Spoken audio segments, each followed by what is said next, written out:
자, 여러분들이 전면전을 먼저 시작해서 적군이 수도까지 들어왔다는 생각을 하면 당연히 이건 전력이 딸려가지고 수도를 내줬다라고 생각하는 게 보통일 겁니다. 그리고 국가가 엄청나게 위기에 몰렸다고 생각할 겁니다. 그런데 이런 생각은 보통 어느 시대 전쟁을 놓고 생각하는 거냐면 거의 현대전이에요. 현대전이라는 게 뭐냐면 전선이 형성이 되죠. 그러니까 한반도만 하더라도 휴전선 155마일의 전선이 있는 거고 전쟁이 나가지고 실제 6.25 때처럼 뚫려서 서울이 포위가 됐다. 거의 게임 끝난 거예요. 이게 무슨 얘기냐면 이 전선이라는 게 왜 중요하겠어요? 이 전선은 적의 위협을 막는 선이죠. 그러면 이 전선이 필요한 건 이 전선 안쪽에 있는 자기 영역이 돌아가야 되는 겁니다. 돌아가야 된다는 게 무슨 얘기냐면 특히 현대전은 산업전쟁이기 때문에 여기 군대만 중요한 게 아니라 여기서 전쟁을 심지어는 전쟁을 안 하고 있어도 전투가 안 벌어져도 막대한 물자가 소모가 돼요. 심지어 전투가 벌어지면 하루에 엄청난 물자가 소모가 됩니다. 그럼 그 물자를 생산해서 공급을 해야 돼. 근데 전선이 뚫려가지고 포위가 됐다. 물자 공급이 안 되는 거잖아요. 군대 가본 사람들 알겠지만 전투 한 번 하라고 탄약을 200발씩 줘요. 근데 200발 자동소총으로 쏴봐. 20발들이 10개밖에 안 돼. 탄창 10개 비우는 거 순식간이지. 탄약 떨어졌어요. 어떻게 할 거야? 여기다가 폰이 자동 확인이 심지어는 차량들부터 시작해서 각종 무기 움직여야 되는 게 다 연료 필요해. 탱크가 아무리 좋은 물에 기름 딱 떨어져 버리면 소버리는데. 이래서 현대전은 전선을 유지한다는 게 굉장히 중요한 겁니다. 전선을 돌파당하면 거의 끝났다고 보는 거예요. 그런데 이런 전선 위주의 전쟁이 언제부터 시작됐는지는 알고 얘기하는 거냐. 제가 아는 거 1차 대전 때예요. 왜 1차 대전 때냐면은 1차 대전이 전쟁사에서 중요한 거는 산업화된 국가끼리의 전쟁이라는 개념이 나오는 거예요. 특히 유럽 국가들끼리. 이거는 엄청난 산업 생산력을 가지고 있고 그에 걸맞는 인적 자원을 가지고 있고 그러니 수백 킬로 전선이 돼도 이 전선에 촘촘히 병력을 배치해가지고 그 전선을 지키는 겁니다. 선인이 강인이 이래가지고 아예 사람이 대량으로 오고 가기 힘든 그런 지형 빼놓고는 다 병력을 배치해서 지킬 능력이 있으니까 전선 위주의 전쟁을 피고 또 이 전선을 형성해야만 자기 영역 안에 있는 산업시설들을 보호할 수 있으니까 이런 형태의 전쟁이 되는 겁니다. 그런데 1차 대전 이전 때는 어땠느냐. 그런 식으로 전쟁을 할래야 할 수가 없어요. 왜 그러냐면 1차 대전 때는 총과 포가 사용이 됩니다. 원시적인 아니면 비행기도 나왔고 전차도 나왔고 원시적인 형태지만 이렇게 기계화되고 산업화된 전쟁이었는데도 불구하고 일개 사단 2만을 기준으로 했을 때 2만이 지킬 수 있는 방어 전면이 얼마냐? 3km로 계산을 하더라고. 그러니까 유럽 전선에서 수백만 명이 동원되니까 수백 킬로를 지킬 수 있는 거예요. 2만 동원해서 포가 사용되는데도 3km. 그런데 전근대로 와가지고 특히 신라, 백제 신라 이 나라로 와가지고 그때 동원되는 병력 규모가 얼마였을까? 여러분들은 삼국사 읽어본 적도 없죠. 삼국사를 읽어보면은 고구려가 영역에 걸맞을 만큼 굉장히 이 신라나 백제에 비해서 병력을 크게 동원을 합니다. 근데 고국원왕 때부터 광개토왕 때 많이 동원한 기록이 5만. 나중에 10만 넘는 기록을 보면 거의 보장왕 때. 수나라 당나라하고 전쟁을 할 때 그때 가서 10만 넘어요. 4세기, 5세기만 해도 5만. 그러니까 이런 편견 때문에 어떤 혼란이 오냐면은 백제가 망할 때 개백의 5천 결사대. 여러분들이 딱 보면 슬프죠. 오죽했으면 5천 명 가지고 결사대를 구성해서 나와서 막았냐. 라는 게 이런 편견 때문에 그래요. 백제군이 동원되는 거 보면 기록상 망할 때까지 기록에 나타나는 최대 기록이 4만이고 이 4만 보면 다 전투병력이 아닌 것 같아요. 너무 허무하게 몰살하거든. 실제로 병력 나오는 거 보면 5천, 3천. 3천이 보통이야. 정예 기동부대 동원하는 거. 원조왕 때는 500. 그러니까 5천을 기동했으면 이거는 결사대가 아니라 백제 규모에서 최대로 동원한 기동부대입니다. 이런 수준에서 그 넓은 지상의 전선은 말할 것도 없고 해안선을 무슨 수로 지켜요. 그러니까 전근대 전쟁은 전선을 형성해서 막는 전쟁 형태가 될 수가 없어요. 그러면 뭐냐? 주로 공성전 나오죠. 이게 왜 그러냐면은 전 지역을 다 막을 수가 없으니까 거점마다 주요 거점마다 성을 쌓는 겁니다. 그러니까 어차피 다른 지역에는 병력이 배출할 수가 없어요. 기껏해야 경비병이라면 몰라도 경비병이라는 게 뭐예요? 누가 왔으면 왔다 그러고 신호 보내고 얼른 튀어야지. 아니면 아예 접근할 수 없는 산꼭대기에 올라가서 그냥 휘두르는 거지. 지가 나서서 막는 게 아니에요. 이걸 어떻게 막어? 그럼 무슨 얘기냐면 이 당시의 전쟁은 상대 영토로 들어가는 것까지는 거의 저항이 없어요. 실제 전투는 어디서 벌어지느냐? 그냥 마음대로 치고 올라가지고 어디를 때리자. 이거는 되는 거야. 그리고 한 거점을 공격하는 것까지는 자유예요. 누가 막는 놈이 없어. 그럼 진짜 전투는 이 성을 공격해가지고 이 거점을 함락시키느냐 마느냐입니다. 그러니까 이게 현대전하고 완전히 틀리는 거예요. 왜군이 해안에 상륙을 했다.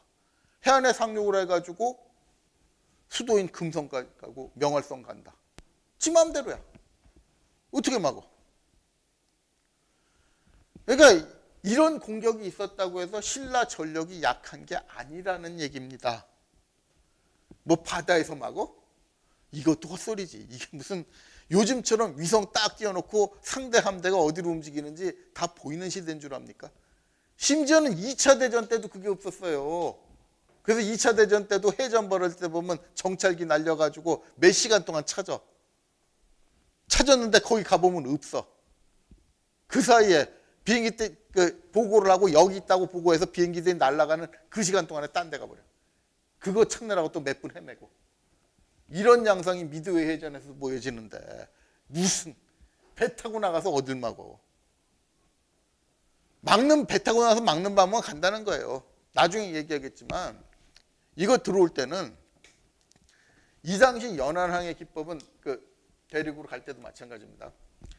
그 당시 한반도를 거쳐서 대륙까지 가는 항법이 뭐냐면 지금처럼 일본에서 그냥 가는 거 아니에요. 일본의 섬에서 출발하면 앞에 섬 하나 보이는 게 있잖아요. 여기까지 오는 거야. 이 섬 보고. 여기까지 도착한 다음에 다음 섬 보고 가는 거고. 그러다 보면 해안선이 나와. 해안선을 쭉 쫓아가지고 가는 거예요.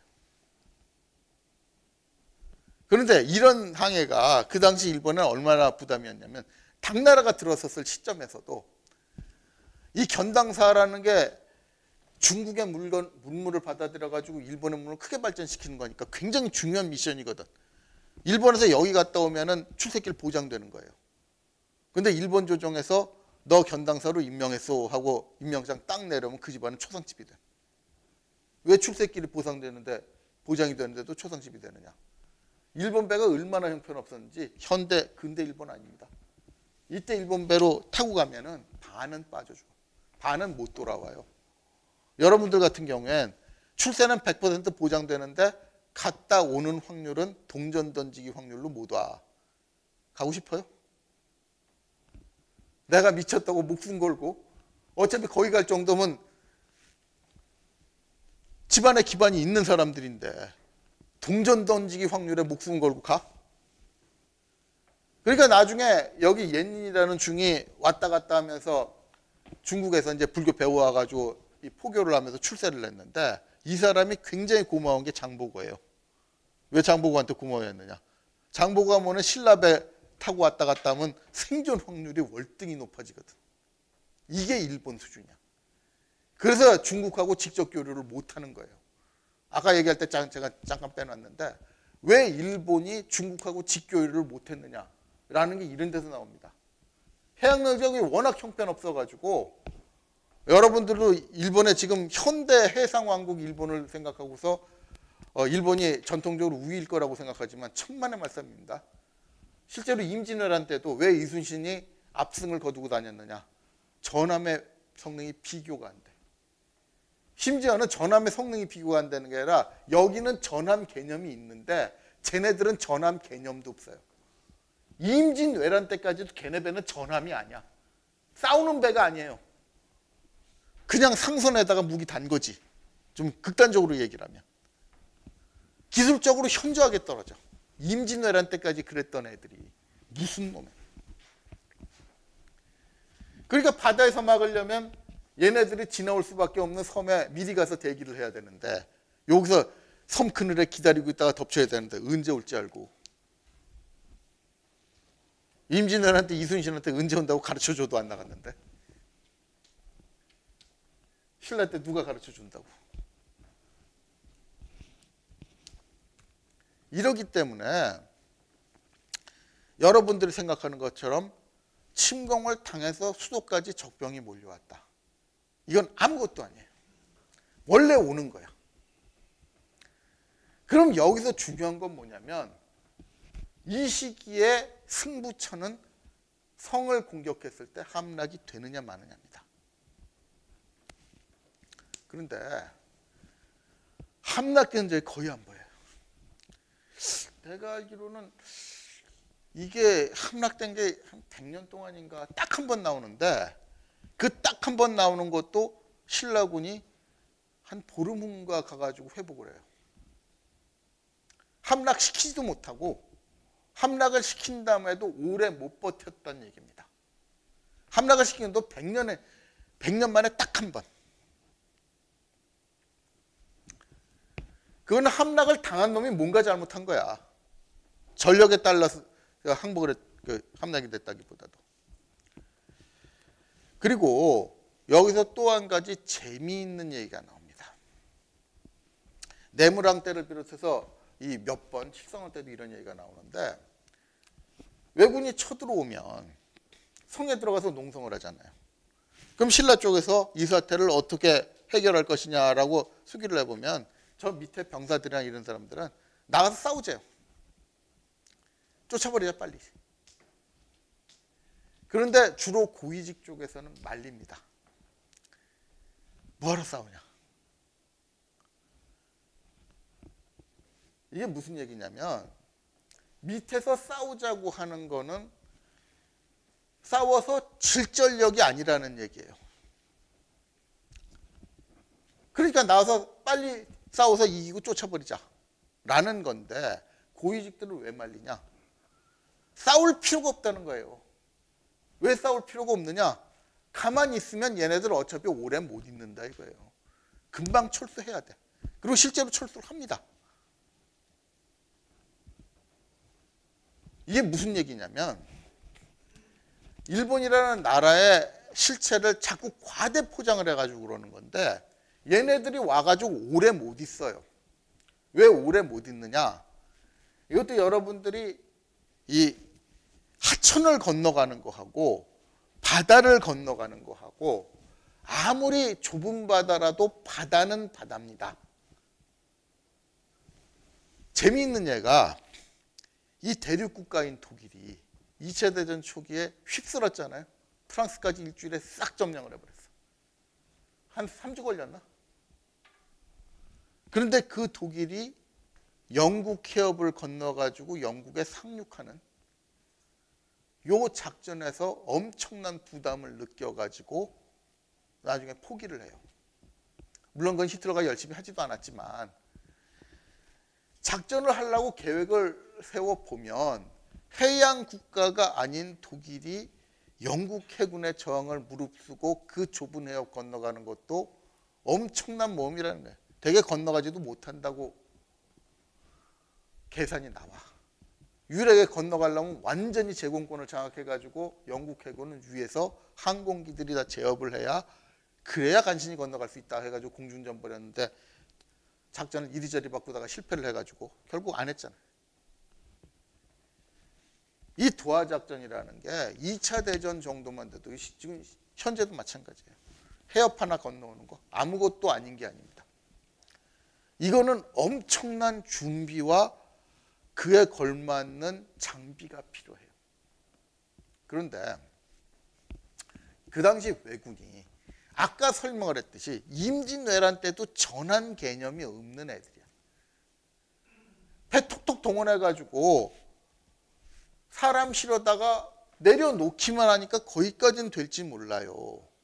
그런데 나중에 설명을 하겠지만 10만 정도 동원된 당나라 군대가 왜 백제를 공격할 때 덕물도라는 저 서해안에 있는 섬에서 계속 정박을 하고 기다리다가 김유신이 갈 때 맞춰가지고 거의 한 달이나 놀다가 갔을까?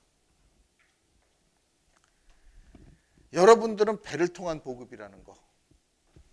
이것도 하나만 아는 놈들이 오히려 아는 척하다가 헛소리를 하게 되는 게 이런 거예요. 배로 옮기면 물동량은 많죠. 그러니까 왜 중요 도시라든가 항구가 산업시설이 해안에 있느냐. 배로 옮기면은 육상에서 트럭이나 기차나 이런 거를 올리는 것보다 한꺼번에 엄청나게 많이 실어. 예를 들어 트럭은 10톤 트럭이면 크다고 보죠. 집집만하다 그래서 고속도로에 옆에 가기가 싫어. 그런데 배는 1000톤급이면 작은 거야. 보통 중간께 되면 10,000톤이고 10만 톤 가까운 것도 많으니까. 그러니까 배는 많이 실을 수 있어요. 그래서 물의 부력을 이용해서 대량의 화물을 옮길 때는 배가 유리합니다. 그런데 배는 많은 화물을 옮기는 건 좋은데 이 많은 화물을 옮기다가 어디서 걸리냐면은 배에다가 싣고 내리는 거. 환장해요. 많은 걸 옮기는 것까지 좋아. 근데 자기네 항구에서 배에다 물건 싣는 거 보통 일인 줄 압니까? 거기다 배에서 물건 내리는 거 보통 부담이 아니야. 현대적인 하역 장비를 가지고도 그게 굉장히 부담스러워서 요즘에는 전면적인 상륙 안 해요. 죽으려고. 비행기 몇 대만 날아와도 상륙하는 과정에서 다 전멸해. 그런데 이 시기에 해양력도 형편없는 왜가 병력을 옮긴다. 이것도 군사 문제에 대해서 모르는 사람들은 병력을 옮긴다. 그러면은 병력만 가면 되는 줄 알아. 근데 군대가 움직이는 건 동서고금을 막론하고 군대보다 이 사람보다 이 사람이 가지고 있는 장비 그리고 이 장비들과 인간이 소모할 소모품들 이 비중이 훨씬 크다는 거 생각 안 하죠. 그래서 누가 그래요. 이거 한국 2차 대전 막바지에도 소련군이 110만 대군을 동프러시아에서 만주까지 옮겨가지고 일본군을 공략했다. 뭔 개소리야. 1990년대 미국이 사막에 폭풍작전을 할 때 병력 25만 동원해가지고 사막에 방패작전할 때 25만 동원하는데 3개월 걸렸고 사막에 폭풍작전한다고 50만 옮기는데 반년 걸렸어요.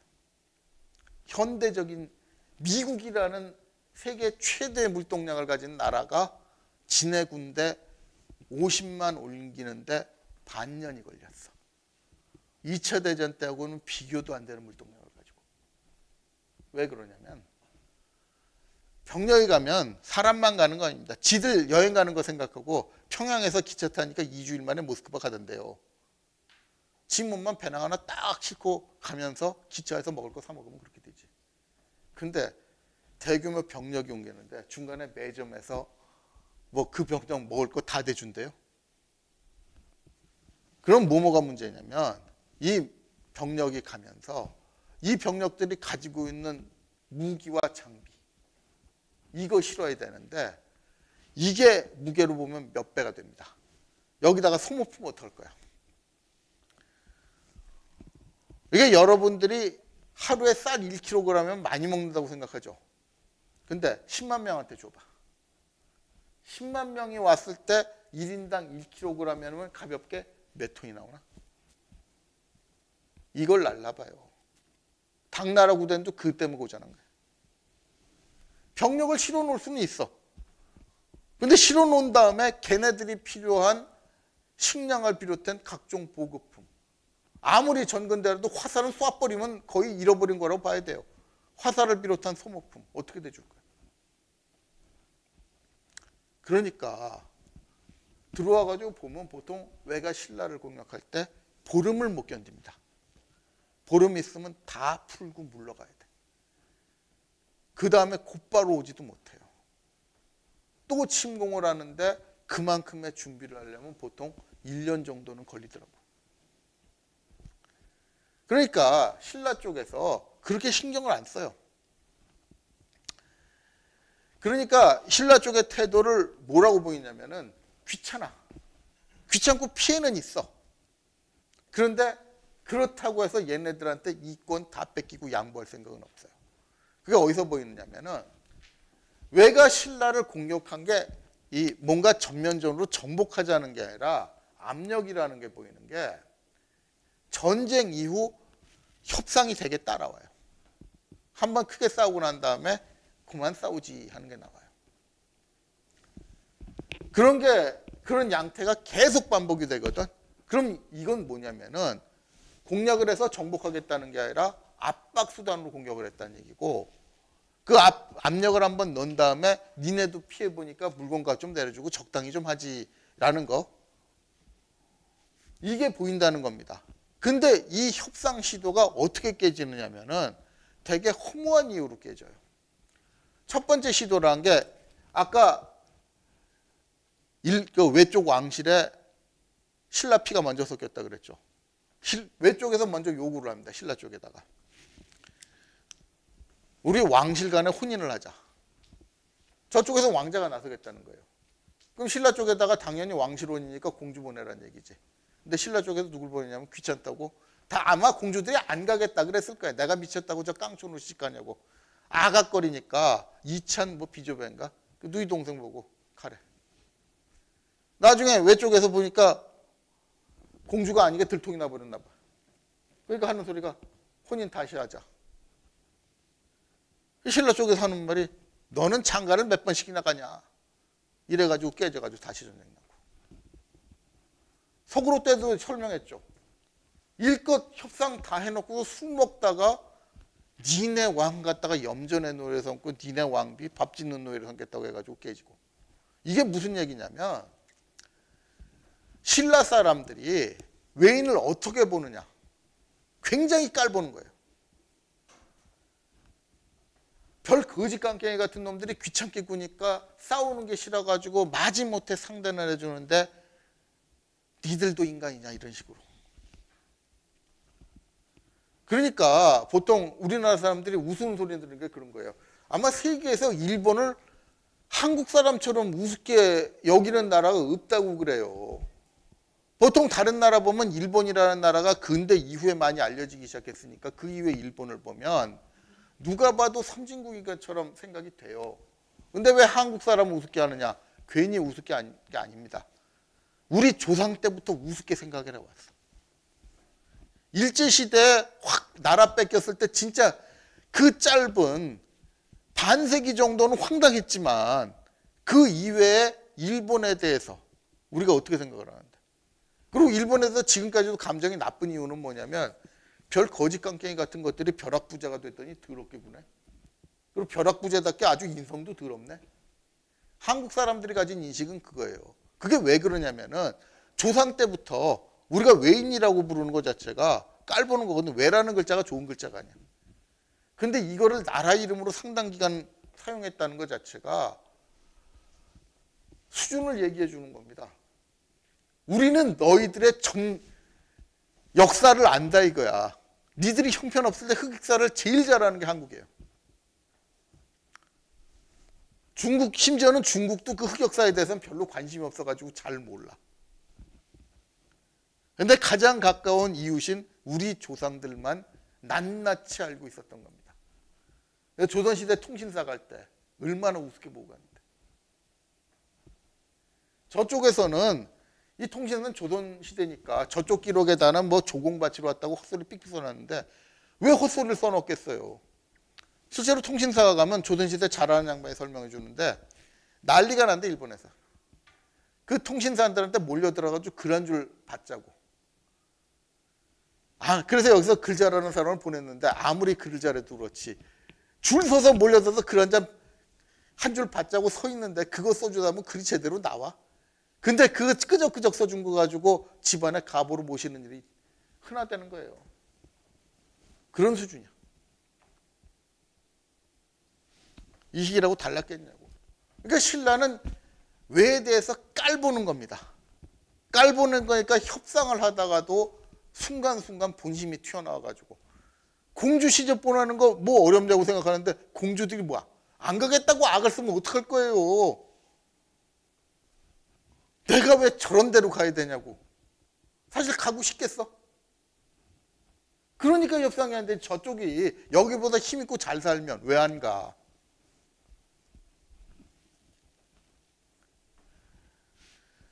그러니까 외를 과대 포장한다는 게 간단한 전쟁 상황. 이것도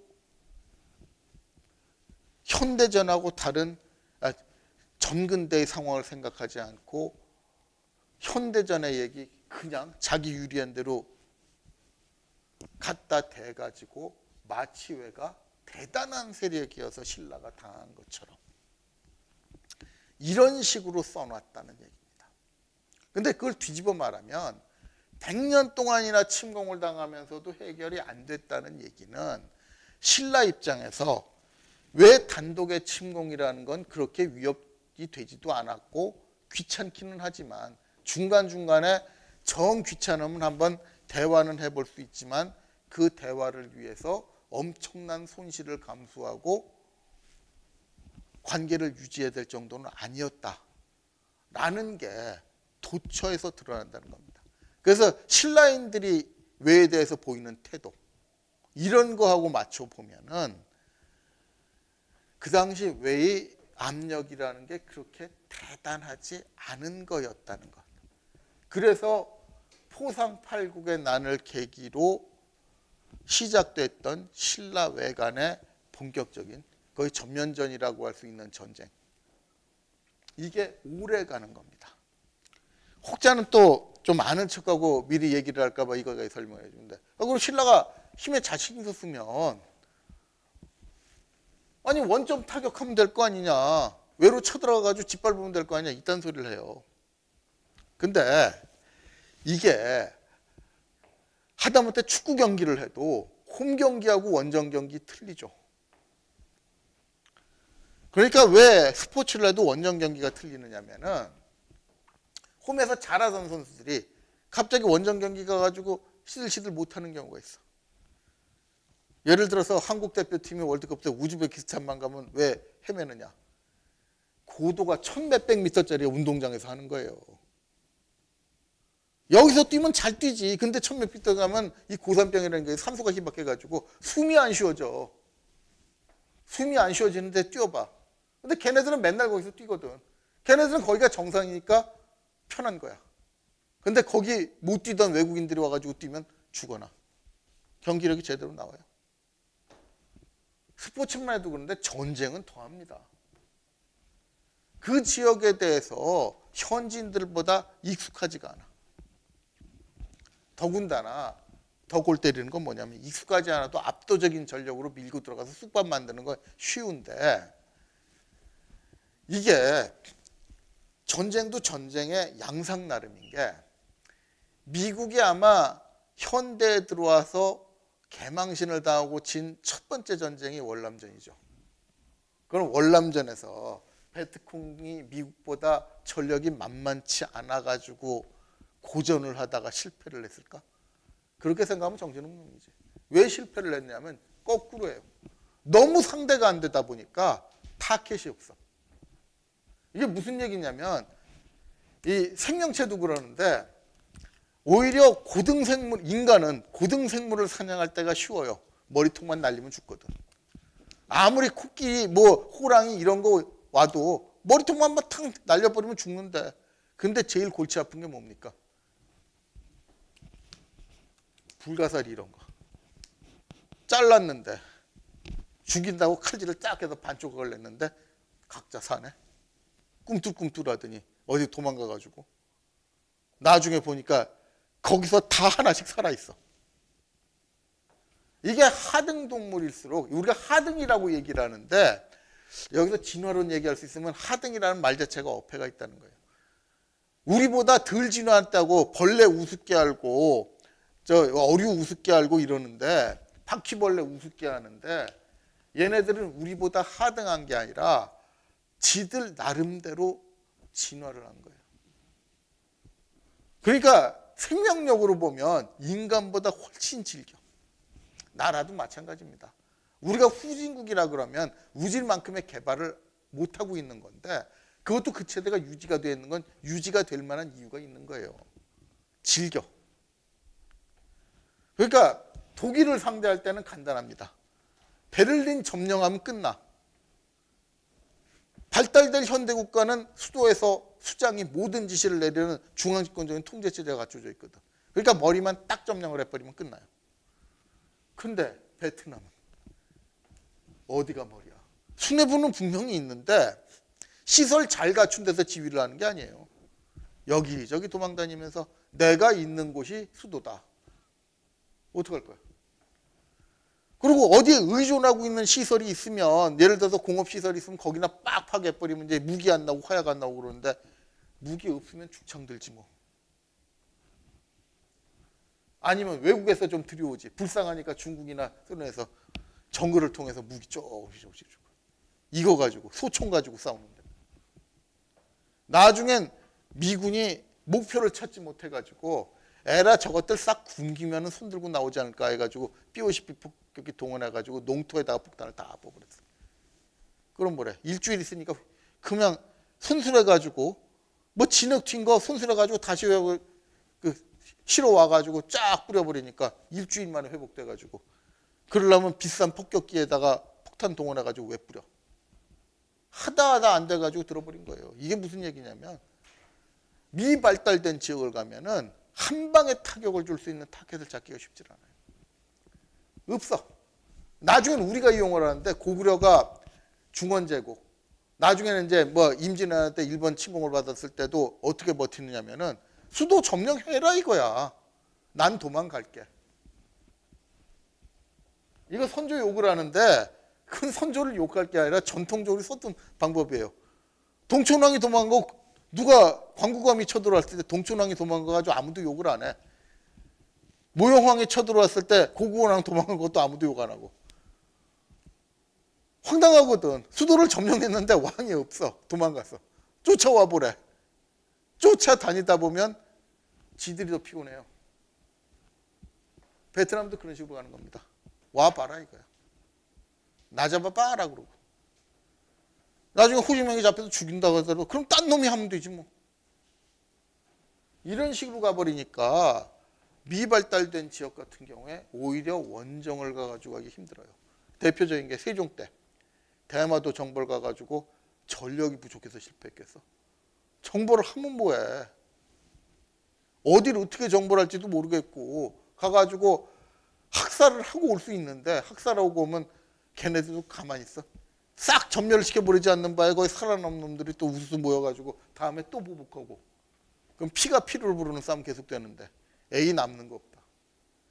나중에 차라리 1년에 뭐 니들 여기 오면 교육 허가해 줄 테니까 이거 먹고 떨어져. 이런 식이 돼버려요.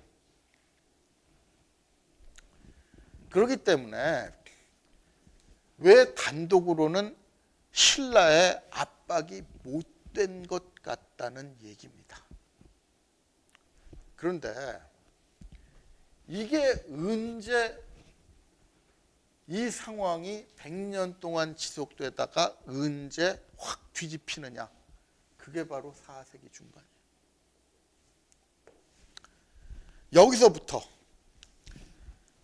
이게 국제정세가 굉장히 꼬여버립니다.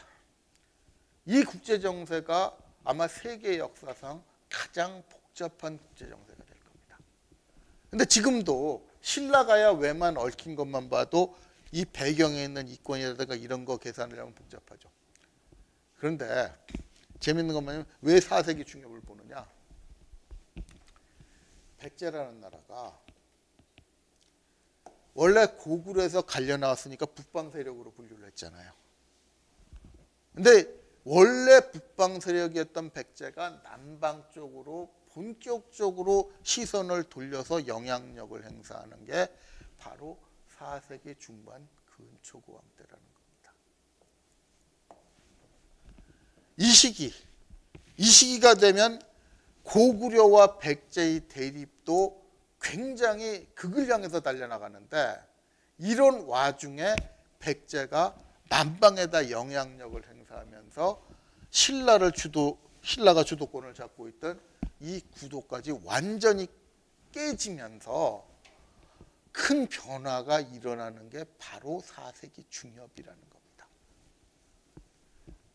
그래서 처음에 강의 시작할 때 얘기했던 거, 가장 복잡한 세계 역사를 다 둘러봐도 이만큼 논란이 많고 제시하는 그림이라는 역사가 없다고 했던 그 시점이 바로 이 4세기입니다. 일본 역사에서는 아예 노골적으로 4세기를 수수께끼의 시대라고 불러요. 왜 수수께끼의 시대냐? 일본 역사를 보더라도 앞과 뒤가 너무 달라. 3세기까지 일본 역사를 보면 자기들이 여태까지 발굴했던 내용이나 이런 거를 다 종합해 봐도 이 국가 수준이라는 거, 이 문명 발달 수준이 너무너무 떨어집니다. 근데 희한하게 4세기부터 갑자기 외계인이라도 와서 이 나라 건설에 참여한 것처럼 전방후원분 같은 대규모의 무덤이 나타나고 또 이 국가의 위상 같은 것도 굉장히 올라가고 하는 게 나온다는 거예요. 그래서 그 이전까지 안 그랬던 게 왜 4세기에 와서 이렇게 급격한 발전과 변화가 보이느냐. 물음표를 찍었는데 이게 한반도에서 격변이 일어났던 정세와 결코 무관할 수는 없을 것이다 라는 겁니다. 근데 이걸 어떤 식으로 해석하느냐.